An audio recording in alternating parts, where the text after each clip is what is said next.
710495. Call now. It certainly feels like fall. I think we're all glad to see that today. But if you suffer from fall allergies, first of all, you know you're not alone.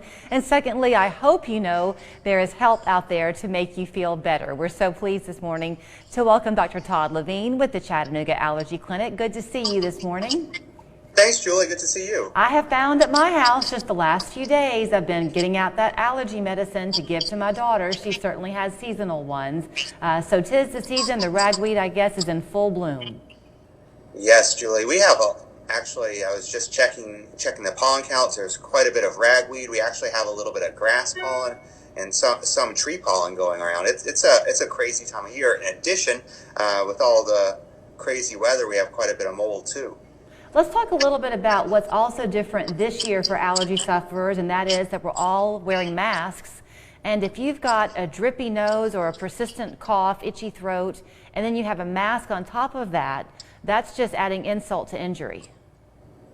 That's right. You know, with everyone wearing the mask with a concern for the coronavirus, we have a lot of extra calls because there's quite a lot of overlap between allergies and the coronavirus. So we're trying to do everything we can to make people's allergies under control. And in addition, one of the big complaints with people wearing masks is trouble breathing with asthma.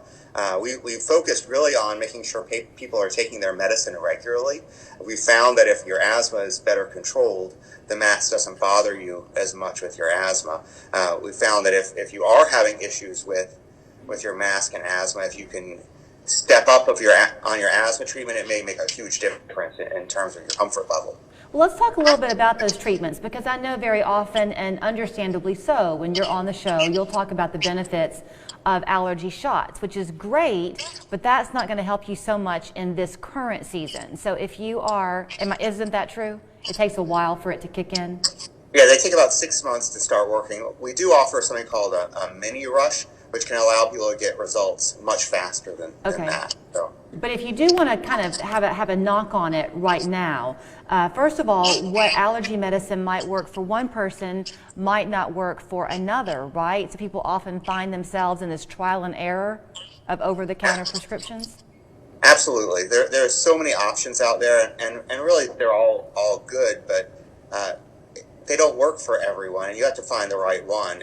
And there is trial and error, and then there's our expert opinion. We can take a good history and try to figure out which medication, which combination of medications is going to work best for each individual person. Okay, and then on the asthmatic side, if you are someone who typically has just nasal drainage and that type of a symptom, if that's untreated, can that stuff get down into your lungs and create an asthmatic concern? Well, certainly, if you look at the number, look at asthma in general, 80% will have an allergic trigger. If you just have allergies, there's a 40% lifetime risk of going on to develop asthma. And some of that is just like you said, Julie, the allergens are getting down in your lungs and setting up shop and causing inflammation. And over time, that inflammation turns into asthma. That's one of the big things about starting allergy shots is it can stop that allergic march. Okay, so then with your asthmatic treatments, then back to the point you were making earlier about people wearing masks and really struggling to breathe because of it. You're talking about kids in school for a minute, or teachers in the classroom for that matter, where they're around a lot of germs in other ways. What types of asthmatic medications are you going to the most? Do you like a rescue inhaler first, or do you like a preventive cortisone-based inhaler? Well, for me, in my opinion, if someone's having symptoms that regularly, they need some type of controller therapy. And there's several options there. The first step is a single agent inhaled corticosteroid, something like Flovent or Qvar or Alvesco. There's half a dozen choices, and they all work great.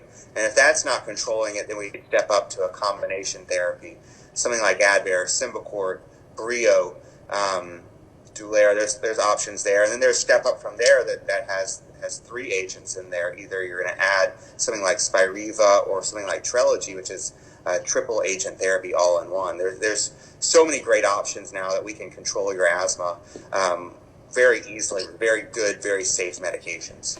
And I'll keep on this one for a second and then we'll switch gears. But asthma, anyone who's ever had it before will probably tell you that as much as it is physical, there's also a mental component to it, wouldn't you say? So that if you're feeling like you can't breathe, you need just a second to pull that mask down to get a breath of fresh air? Yeah, you know, the big thing I found with my asthma patients and mask wearing is just getting used to the fact of wearing the mask. It's just a different sensation, and our brain and our lungs have sensors that are constantly monitoring our oxygen level and our CO2 level, and if there's even a mild change in there, it can cause some panic. So we found that just practicing and then making sure our asthma is well controlled as possible goes a long way to fight that. Usually, as we flip the calendar to October, which we'll do in a couple of days, you and I will be talking about your big campaign in support of the teal pumpkins at Halloween to remind people to have non-peanut based candies to give to kids when they go trick-or-treating. This year, it's kind of up in the air how that's going to look, but you do still have some news to share for those who do suffer from peanut allergies. Absolutely. So peanut allergy is one of the most problematic allergens out there. Peanuts are so common in everything, and they're part of our daily life. And previously, the only thing we could do is tell people to avoid it and carry their EpiPen.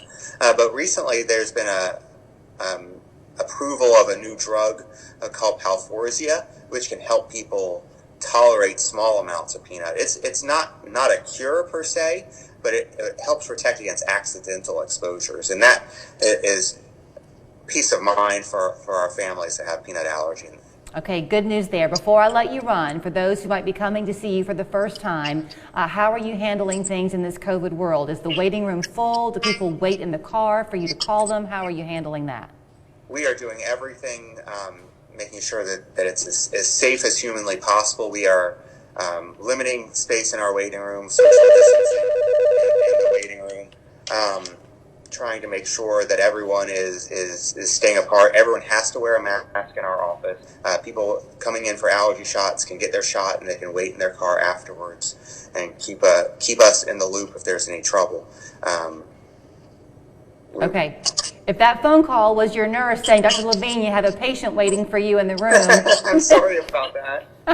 That's okay. Thank you so much for sharing a little bit of your time this morning, and I'll let you get back to the patients who are there to see you. Dr. Todd Levin, thank you so much for your time. You can find Todd and the other great doctors at the Chattanooga Allergy Clinic, 8 or 9 locations around the area now to serve you. The main office there on Lee Highway, and that's their phone number, 899-0431. Online, it's ChattanoogaAllergyClinic.com. Thanks again. The Challenger disaster was a national tragedy and a personal